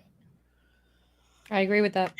No, so I'm gonna do something I don't normally do. I'm gonna kind of put you on the spot here. And when I say put you on the spot, I want to invite, or I want to offer you. We'll talk about details off, but I would love to work with you and I know we've talked about this in the past and we've like done this in different capacity, but I'd like to really like kind of what I'm doing with Gina. Like maybe if you're open to it, again, you don't have to give me an answer right now. Think about this, just something to think about. I'd love to be able to bridge some of the gaps that I might see because and I've sent like transparently, guys, like I don't even know. I don't even want to share like what we've worked on because I don't think it's fair. Like I have very strict like regulations with like some things I discuss with people. It's like even HIPAA and stuff like that. I don't want to get into it. Yeah. So I won't say what I want to say, but what I will say is I'd love to be able to offer support where you think it could be appropriate, utilize the skills that I have, and then just have you share whatever you want to share and creating something that can be really beneficial. Because what I can already resonate, you have such a depth of knowledge and understanding of yourself. Because here's the thing I'll say about everyone, you're the expert on you. I don't care what doctors say. I don't care what anyone says. You know what you feel like in your body every second of every day. That's the most valuable thing that anyone can ever have. No doctor can have that. That's so valuable once we learn to let go. So I would love to just be able to dig in deeper with there and like come up with some of those things and work through some of the stuff. I'm not saying you need this, dude. You're obviously totally fine on your own, but I'd love to be able to support you. And I know that what you'll be able to create for yourself, the impact it'll have on people's lives. And that's what really gets me excited. Like when you talk about, we were circling all the way back mission statement and my vision for the world is I want to transform the world. I will transform the world with health, like literally the entire world, the globe. So doing that person to person and inviting that and trying to share that, you take money out of the equation, you take everything else out of the equation. Even if I had $1 billion, the question is, what would I do with my time? I would do this. This is what I would be doing. So I would love to just be able to dig into that. We'll talk about this maybe more another time. I just want to throw that out there. Yeah, we can chat. She goes, we can chat. Yeah. The other thing I wanted to like throw out there, because you touched on some really interesting things. And the reason I'm so like passionate, intrigued by this is because I literally like my 28-day nutrition course I have, we're actually going to end up making a printed copy. Eventually, I'm going to give you guys a heads up. I wasn't going to necessarily announce this, but we're going to do a printed version. We're going to make it a book on Amazon, and I want to actually push to make it like a bestseller on Amazon. So that's what the next like 12 months are going to look like, honestly, is I'm going to do a lot of facilitating to creating that. Because I already have the entire course, something I've done over 8 years. We've gone through 4 different revisions. I've like had multiple doctors and medical professionals and people run it with their practices and patients. We have it like tested time, and it doesn't mean it's perfect. But my point is I've done a lot of research in this. And one thing that comes up when we look at like fasting protocols. So like fun fact, you can look up, there was a guy that fasted for 400 days. 400 days, didn't eat anything, didn't do juices, nothing. What he did do, and I'm not saying anyone should do this, not medical advice, he did IV drips to get the nutrients and like saline drips, fluid. I heard about that. And what was interesting about his case was that he not only lost like hundreds of pounds, but he didn't have any stretch marks. His body completely adjusted to the point where you couldn't even tell he was anything heavier than what he was. There was no marks on his skin, no nothing. I'm not saying that's the answer for everybody, but Gina, no stretch marks. Yeah, that's kind of like the crazy one to me personally. I have them, and I was like 240 pounds when I first started losing weight as like a 16-year-old. So like if I had them at 240 pounds and like a teenage years where everything's in your kind of favor almost, like it's just mind-boggling to me. And looking at like cellular regeneration when we're going through these protocols, and like again, you alluded to it, and I was like, you're getting out. I think of it this way: like even though we use cleanse and fasting, and some of these were sometimes they're a little marketing gimmicky, but it's literally your body will cleanse itself if you get out of its way. You stop putting certain types of things into it, like you alluded to, adult beverages. If you even protein, like protein's a great thing, but too much protein. A lot of times, like bodybuilders, or you can create allergies from overconsumption of certain foods. So being able to get out of your own way, have nutrient dense items, being able to put that into your body, it's amazing what can happen. But again, like I could rant for days and days. I don't want to go too far into the weeds here. And it's also I'll listen to you too. Yeah, we all will. Excited. And we still got a giveaway to do, by the way. Oh yeah, that's right. We forgot about the giveaway. Oh, we did. Oh, guys, who wants to join a giveaway tonight? Woo! Who's in the chat? Like throwing in the giveaway. I've been keeping up with the names, but here's the catch. For everyone that's in the giveaway, we got to make sure you're still here. Look at Blake's my man. Blake's still here. You gotta be here. Got to be in it to win it, guys. Yeah, but no, I really appreciate you going into the depths of that experience, because here's what I always know from just my own. This is what I think about is like you sharing that story. 100, I can say with 100% confidence, out of everything we're streaming on right now, it's impacted at least one person. At least one person is going to make a different decision because of what you just said.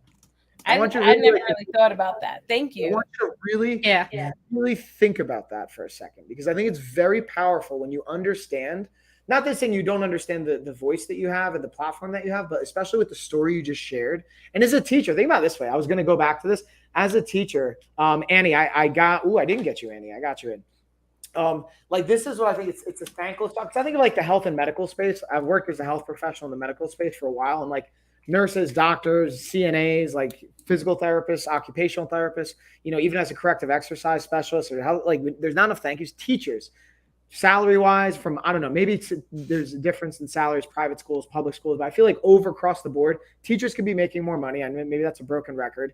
And I think it goes back to when you said self-care. Like if you had more resources for self-care, I imagine that would be a part of it too. But that's only one factor, right? There's multi-pronged, faceted. Like I could keep ranting. This is like a whole nother. I'm getting excited. Because I was like jotting down all this stuff. So I didn't want to like miss, but so much. So Mike, do you think I should try 30 days of just juice? Knowing me, knowing my body, knowing like, because obviously we've grown up together and you know how I am health-wise. What do you think? So here's what I would say. This is my 2 cents. And this is why I think, I'm biased because I think my nutrition protocol is like, I created it for a reason. Because I think it's like it's the blend of like, and I'll break down the full nutrition protocol for you guys in a quick manner. Week 1, we do intermittent fasting, where it's basically just like, it's not just pure juicing, but it's like plant-based foods. That's it. You're not having any animal products. You're not having any dairy. You're not having any sugar. You're not having anything added. It's literally like fruits, vegetables, certain types of plant-based legumes, certain types of rice, and like those kinds of things to allow your body to, the liver, the kidneys, and the organs to kind of repair themselves.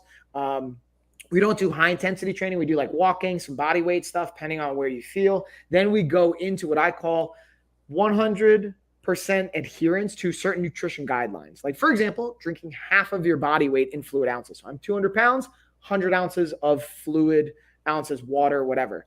And then there's like a whole list. So every single time you put something into your body, are you adhering to the checklist? 100% of the time? Yes. That's like week 2. Then week 3 is 90% adherence. So you learn how to have a little bit of flexibility. Maybe you're going to go to like holidays are here. Maybe we're going to learn and we're going to have a cookie at a meal. So, all right, we kind of maybe broke some of the guidelines, then 80% adherence, and going through all that. My point of saying all this is like, we even have took caffeine out of it in week 1, but my concern, Gene, what I know about you is the potential. Because I go back to I'll just tell you, for me, guys, I've developed eating disorders throughout my life. And as a fighter, this is what I think is the most crazy thing. It's not talking about us. Fighters have eating disorders. Like probably over 65% of fighters have eating disorders. And it's because your job is to weigh a certain amount by a certain date.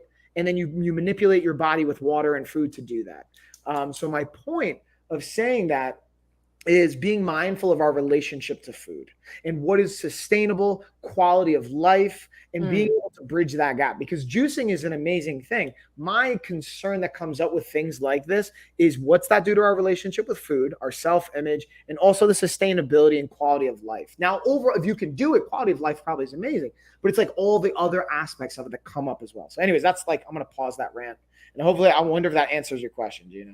Indirectly. You didn't say just yes or no. Should I do or should I not do this juice thing?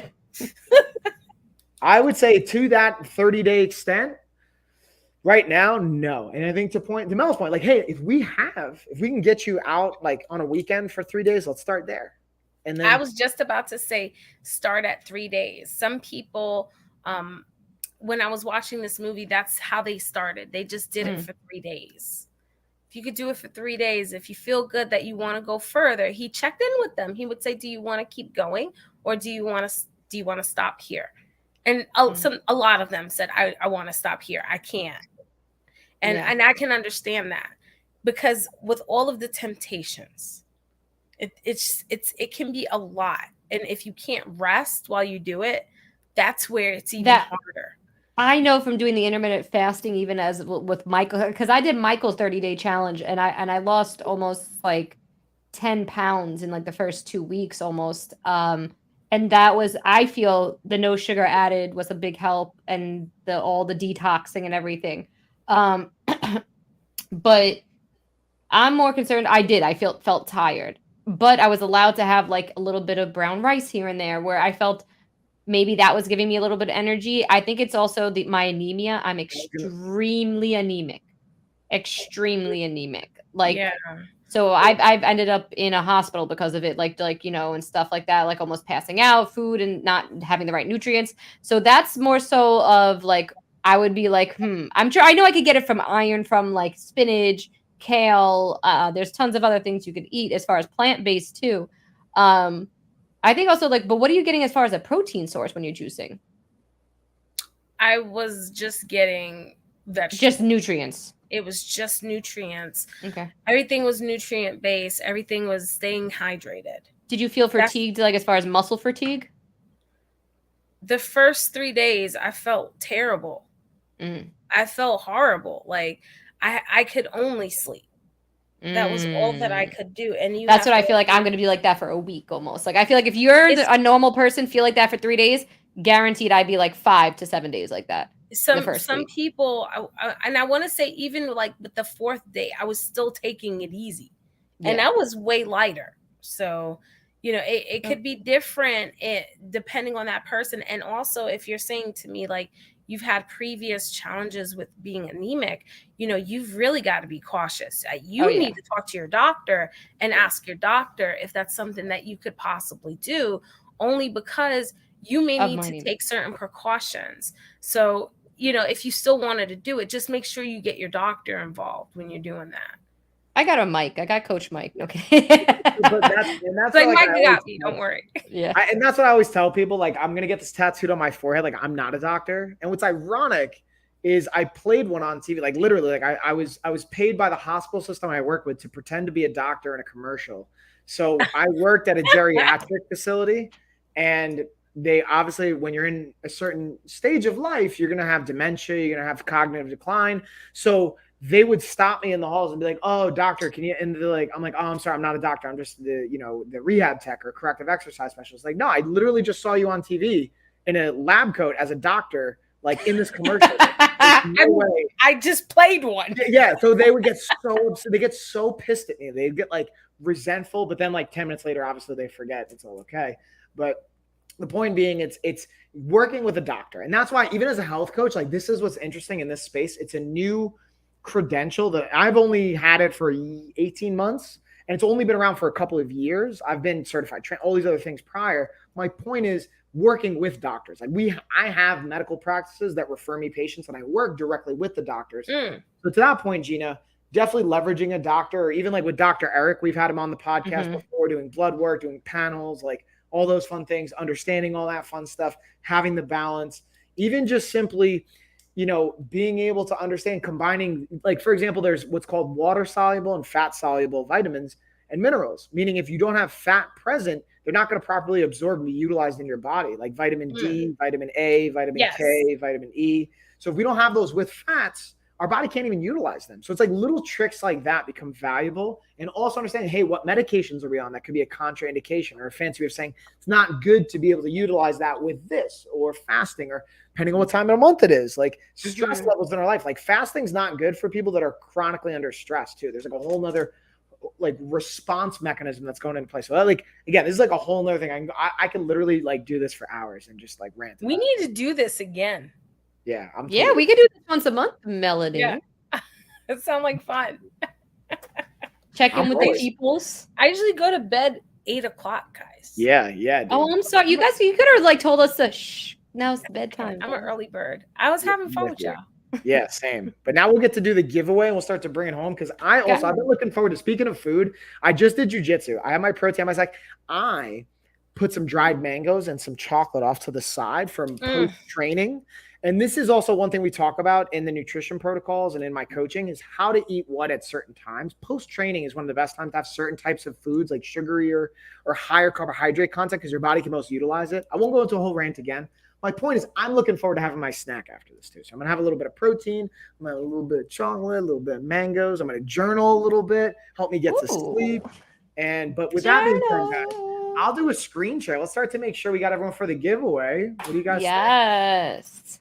Also, Mel, are you cool if I drop your link in the chats? Because I did it before, and I wanted to make sure everyone's got your link as well. Yeah. Do you need me to get it for you? No, I got it. I already got it. Oh, he has it. Let me re-ask this. Do you want me to do your main link, that has everything? You want me to just do Amazon? Like, what's the best? Just the Amazon is fine. Yeah. For those, I think everyone in this chat knows who you are, but just in case you don't know, Melody is an amazing Amazon live streamer here on Amazon. You know, you got to check. Is it Deals with Mel? Yeah, it's Deals with Mel. There you go. So she has an amazing show. Make sure you check her out. She's one of the like I said, she's like the queen of streamers. Like, you're so sweet. Thank you. She's the Nona, or the no, was it the mother of dragons? You're the mother of like the mother of Amazon. There you go. You know, you say the mother of dragons, and I don't know why, but I instantly thought of the kind of cat that I want. I'm so off topic. What cat? And that's another thing I'll tell y'all about later about me. But yeah, I love Sphinx cats. That's the ones that are naked? Yeah, the ones that are just skin cats. That's what I call if I was gonna get a cat, it'd be that one. I don't want the fluff. I don't need the hair. Nah, I just don't want the hair. Now they are the most sweetest cats ever. They just want to cuddle. But here's the thing. Are they cuddling because they feel cold, or are they cuddling because they really want to be with you? That's the true question. Put some clothes on. We've got Star, Blake, Terry, Mommy in the chat, Vicky, Rosalinda. Yes. We've got Travel Diva and Annie. Wow. Who else is joining? Right. You got Vicky. You got Vicky in there. You got Blake. Whoa, what a name. I love that screen name. Well, it's Sheila. Sheila B at the end. Stargazer Sheila B. Sheila B. I love Sheila B's name. She knows I love her name too. I remember speaking to her a while ago. You got Annie. All right, let me know if you guys are here too, because if you're not here, I'm going to take your name off because we got to make sure that you are here. Make sure that you are Shelby. Make sure you get Shelby. Oh, Shell, what's up? Shelby is in the Blake's like, I'm here. Make sure. And guys, do not forget, we're still giving away that 2K giveaway for reaching 2,000 followers. Yeah, we're giving away $2,000 if we get to 2K followers. Yeah, when we get there, I'm dropping. I'm sponsoring this bad boy. I'm 2K out of pocket because I love you guys. I want to give back. Y'all better get in that deal. I'm telling you right now. Yes, you can enter every day. So you have to go to one of our websites, either one of the websites down below, gmcinfluence.com. I got a giveaway page with the link you could enter. And if you refer a friend, it's 30 additional entries. So every friend you refer and share the link to, you get an additional 30 entries towards it. So far, we had 3,000 entries. 3,000? Who was signing up? We teamed up with Anna, one of my clients. She was promoting it. I think in the beginning, I might have mentioned it to you, but I never feel like I forgot to. I may have texted you about it, or I may have not. I might have, but then I forgot. Because I remember I texted David, too, see if he wanted to team up. He never answered me back if I'm being transparent. I think we DM'd him on Discord. And we reached out to a few influencers. What I'm down to do, and we can talk more about this off there, is like I want to do this like every year, dude. So I want to collab with like you. We can find people. I'll even put up the money, dude. Like I'm down to give back to the audience. That's like literally, I told Gina this the other day. It's been a game changer for my business. Like again, I'm really transparent with numbers. Like 30% of my company revenue has now come from like Amazon and like the content stuff we're doing and like all this fun stuff. So it's really made me like pay a lot of attention and I just genuinely enjoy it. Like I love talking. Clearly I can rant all day. So all these things just like tie it together. So all right, guys, what do you think we should do as far as countdown? Should we give it like a minute countdown before we kind of jump into this? I'm gonna go through. I think I I saw. sent out a message on my Discord and I told people to come over. Okay, so let's give it a minute. Let's give it a minute or two. Yes, yeah, I definitely.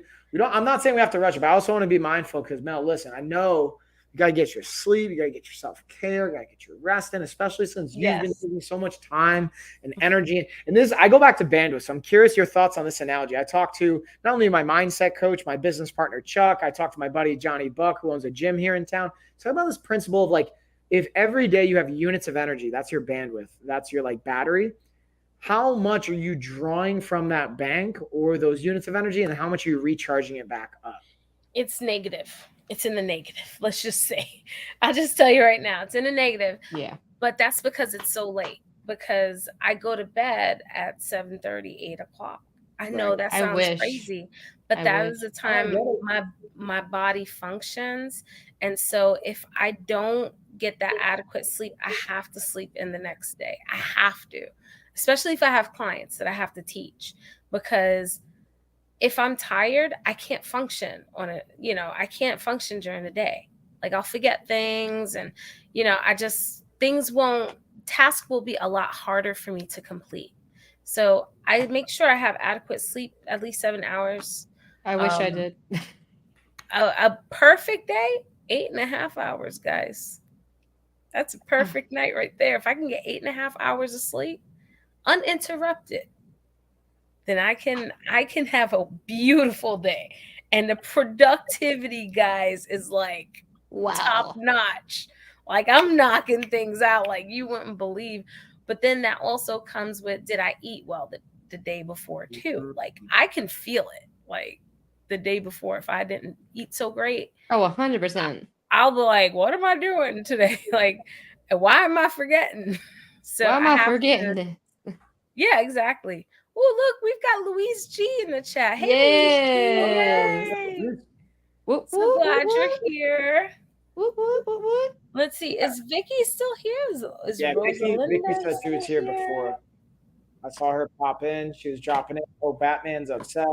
Also, guys, I'm going to just throw in Mel and Gina's links and their channels in my chat. I'm going to throw mine in and Gina's as well as a shameless plug. If you guys want to follow all of us, if you're not following already. Yes, click that you don't follow. have to, by no means, but if you want to, it's always a bonus and it's greatly appreciated.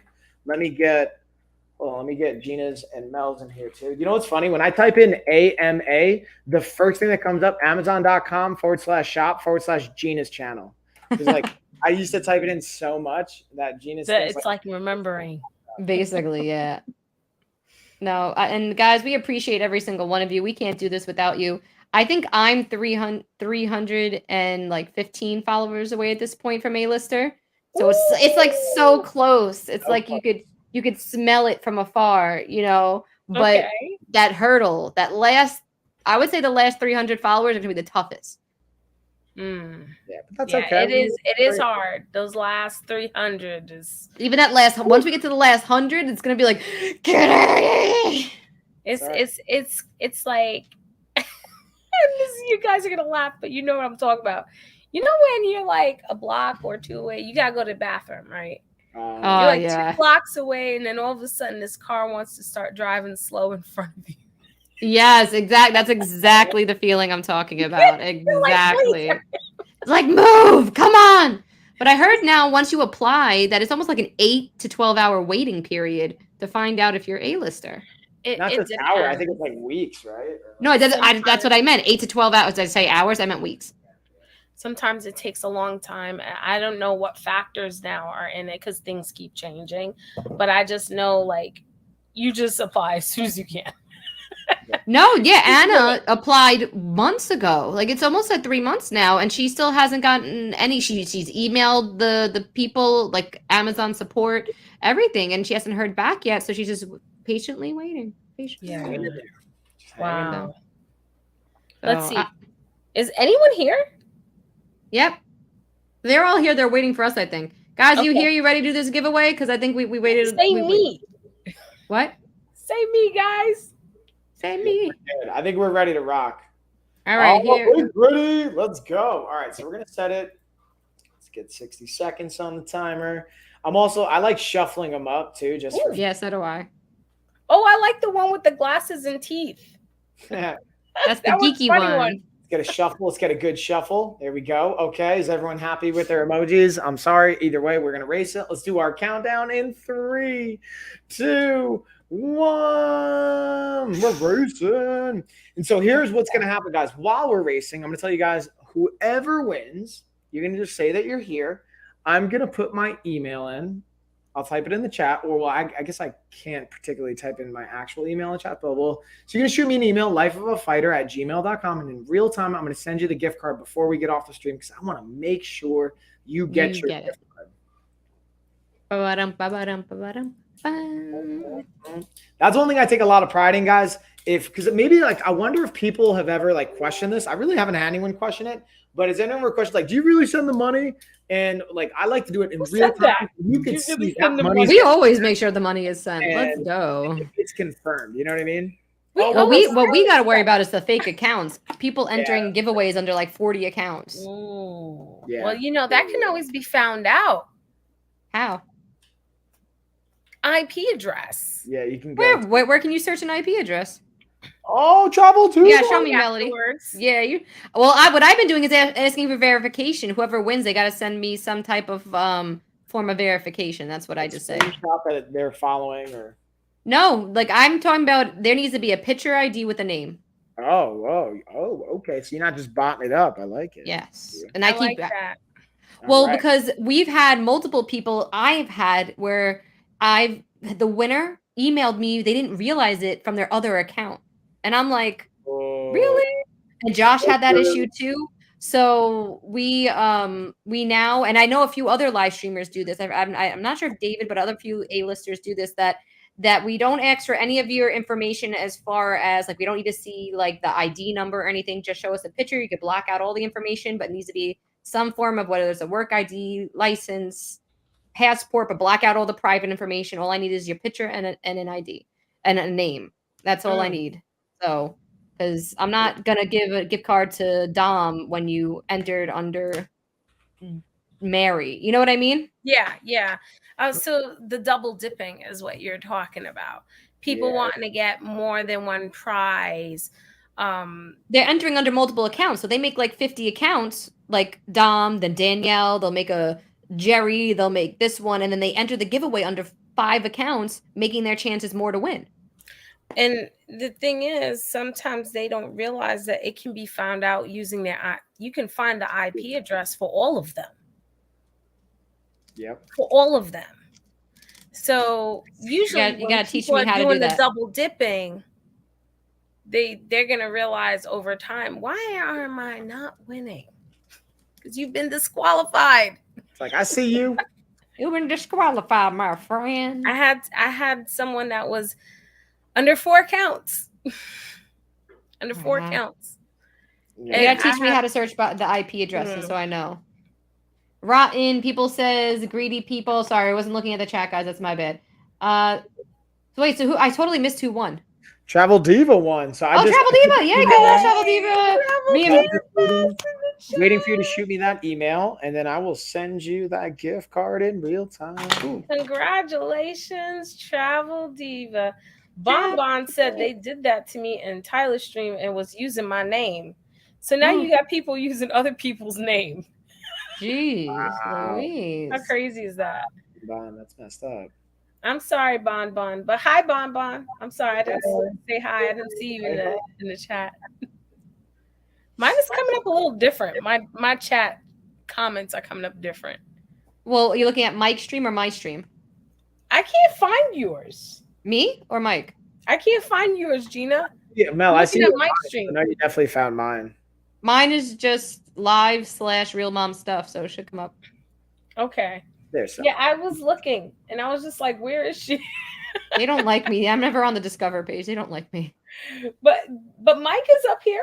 Mike is up here. I mean, I see it on my end. We just have the same. We have the same cover, so maybe that's what's confusing. I don't know. I don't know. Maybe. I'm gonna look. I don't see. I don't see it. All right. So But it I'm could be also I'm gonna. tired. So that's part of it. Yeah, that could definitely be it. Wow, what is this? Cruise Tips TV has 900 people watching right now. What is this? Whoa, cruise tips. Who's this? Who's that? Ooh, I like it. I know her.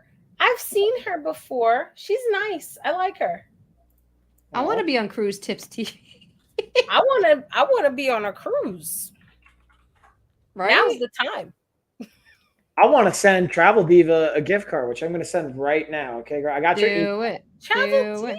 You set that. Boom. Congratulations, Travel Diva. Yeah, thank you so much for joining. Thank you to everybody for hanging with us. Again, all the goodness. So random question. I'm sorry. Before you leave, go for it. And this has nothing to do with anything really. But have you ever tried flax oil? Ooh, yeah. What does it do? Make you poop? It gives you a little bit of fiber. It sounds like something that would make you poop. Yeah, I feel like that's like Antarina influence on you right there, dude. You're like, oh, it's actually going to make you poop. It just sounds like flax, like flax it out. I don't know. You said flax it out. Yeah, I don't know why. It just makes me think of poop. Will it? Wait, so it does help you poop? I mean, it can. Yeah, indirectly. It for sure will. But it has other good properties in it. Yeah. It's not like a bad thing. It's not like you're going to. So here's the interesting thing. Speaking of flaxseed or anything like that, when it comes to omega profiles, like fun fact, I'm going to, without getting too fun. I was going to say, here we go. I'm sorry, I started something.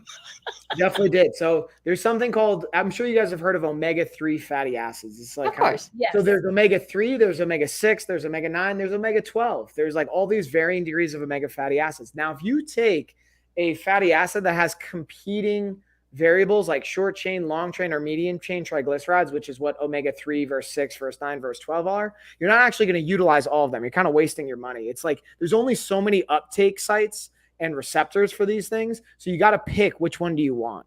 So my point of saying this, if you take flax seeds, they're omega-6. If you take it with like an omega-3, you're actually competing against one another. So you got to know how and when to time these things. That's like just one aspect of many, but that's just like a random fun thing I like to drop in there. Mike, can you make me a list of supplements I should be taking to make myself feel better? And match them up, like when we should take it. What are please. times? So that's fun. Funny you mentioned that. On my LOF channel, we actually have our 28-day nutrition reset supplement protocol, like literally everything you want. But I want to know for every day for the rest of my life, not just the 28 days. I'm talking about every day for 365 days a year. That's it. I just did a video on this. This isn't even a sponsorship. Like I just like on it. Like they used to be a sponsor of mine back in the day. And then I did get your email, Travel Dita. I just sent the gift card. You should be getting it any minute now. And the point of me saying this is like I got there on it, total human optimization pack. It's like a 30-day supplement pack, one package in the morning, one package at night. Now to be transparent with you guys, it's not cheap. All right. It's like about $200, but it's for the month and it's all the supplements you want in one shot. Now, and you got it. Yay. Travel Diva got it. So you guys, yeah. I'm not saying that that's like the only option, but to me, that's a great, well-rounded protocol that'll hit you with all the bases that you want to feel at your best. It's also got like, again, sleep contributors and all these fun things, but we can talk more about that, G, even on our call and some things. Okay. Because here's the reality, guys. Supplements are 10% of the variable. It's like the top of the iceberg. The nutrition is the 90% we want to focus on. The food choices we're making with the nutrient density and all that fun stuff. But again, I won't rant any much further because Mel, we've kept you on for 2 hours. You've hung out. Yeah. Mel needs to go night. You guys, you are I'm VIP. gonna go sleep. I got to go make some more shoppable videos. You gotta make shoppable videos. I gotta figure out what I'm gonna eat tomorrow. I gotta write this down. I do this thing where I write the night before now. Like it. What I'm gonna make. And then when I go to my desk and I start working, after I work, I go and I make that thing. I like it. It's like a little bit of accountability. I like it. You know, the Tara show, she has something called Tara Mail, where it's like these journals and you could write everything down, your affirmations, what you're grateful for. She just sent them to me for my birthday and I absolutely loved it. And yeah, no, she's a sweet. I love Tara. And she has these books with her brand on it and everything. They're gorgeous. And you could write down everyday tasks and everything. And I haven't started yet, but I think I'm going to start tomorrow. I like that. I think that's a great idea. Well, Guys, Well, we could keep going for hours. Oh, wait. Bullseye Squad caught in just real quick. Bullseye Squad. I think I am catching the end. Wanted to say hi to you all. Thank you so much for joining. Thanks so much, Bullseye. Yes. We got all the checks in the chat. All the Here's check marks account, right? Am I saying verified? Oh my God, verification. Jesus. Girl, you tired? Yeah. No, it's just dyslexia. I do this all day long. I literally have Grammarly on my computer to read things and make sure when I type and write and read that like I'm not It's just a whole shebang. It's okay. You know what? My daughter does it too. Like Yeah. she does it too. So it's okay. Don't worry. It's the best. Well, guys, thank you so much for being here. You are absolutely amazing. We could not do this without you. We want to thank Melody once again for being here with us. Yay! Thanks for having me. It's always fun to come on to the show talking to y'all. Oh, thank you. We got to do this again. We got to do it monthly or something like that. But guys, click that follow button, click her channel, click our channel. And with that, guys, we say good night. Good night, guys. Bye.